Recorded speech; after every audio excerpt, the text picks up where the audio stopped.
Senator Bill Cassidy continues his visit to Central Louisiana today, taking this opportunity to shake some hands, hear from locals and the issues that mean most to them, while also providing some need-to-know information on decisions being made in Washington.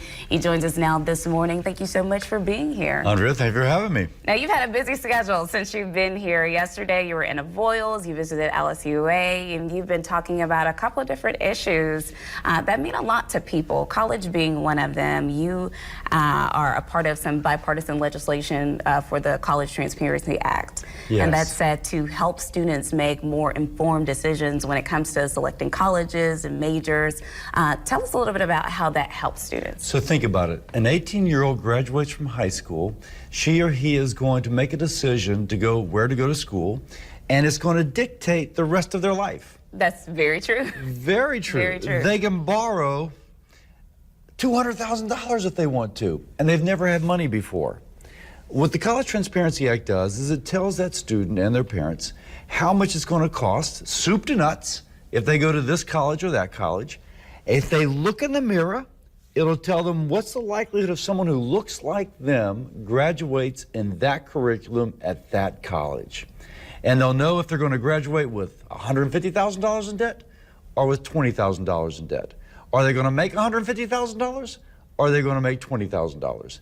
We're trying to give them that information so they make their best decision. Because it's such a hard transition for people to make after that 6-month grace period and then having to pay back loans across the nation. They are astronomical, and a lot of students, they don't know if they're actually going to get, that high-paying job as soon as they get out of college. And so, it just allows them to have a little bit more information. How do you plan on putting this information in their hands? So already universities are reporting this information. So what we are suggesting is that this information, which is already being reported, will be anonymized. It won't be student specific, but it will be in one place that I could log on and I could see, Bill Cassidy, I look like this. This is how much I'm going to make. This is how much I'm going to borrow. This is how much it's going to cost. Or Andrea, this is what I look like. This is my chance of graduating. We put it in one place and allow you to compare. Ideally, you choose either Louisiana College or LSUA or LSU. Keep it in the home state. Okay, sounds like great legislation. Something else that means a lot to people, this national emergency that's been declared by President Trump. You have supported him throughout this particular time with your votes, just declaring it publicly, your support. Tell me what factors went into your decision-making to support him, because not everyone, even within your party, has. So, first, is there a national emergency?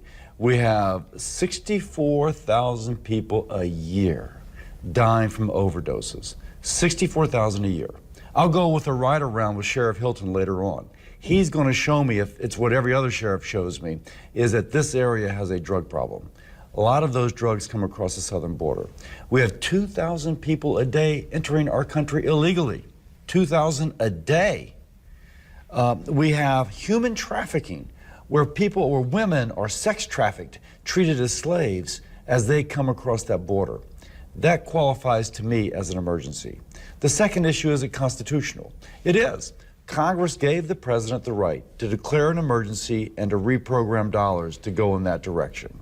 So if you put those two together, it's constitutional, it is an emergency, and the president's trying to address an issue which otherwise is not being addressed, I decided to support the president. And I'm glad you brought that up. He has the right to do that. Now, I've seen some GOP lawmakers saying that they are looking to introduce some legislation that would take a little bit of that power away. Is that something that you are supporting? Is that something that you are researching right now? Of course you want to see the legislation, but I do think that Congress has given presidents a little bit too much power relative to where our Constitution would have it. The president should be able to declare an emergency. I agree with that. But Congress should have a little bit more say-so in how that evolves. And so I'm supporting the president in this, but I do think that it's better for future Congresses and presidents that we actually return some of that power back to Congress. All right. Thank you so much for being here. If you do want to catch Senator Bill Cassidy a little bit later today, you'll be at the Alexandria Rotary Club. You'll be speaking at that luncheon at noon, so you can actually catch him there, maybe shake your hand. Yes, ma'am. Hear from him a little bit. All right. Thank you, Andrea. Thank you again for being here, and we'll be right back.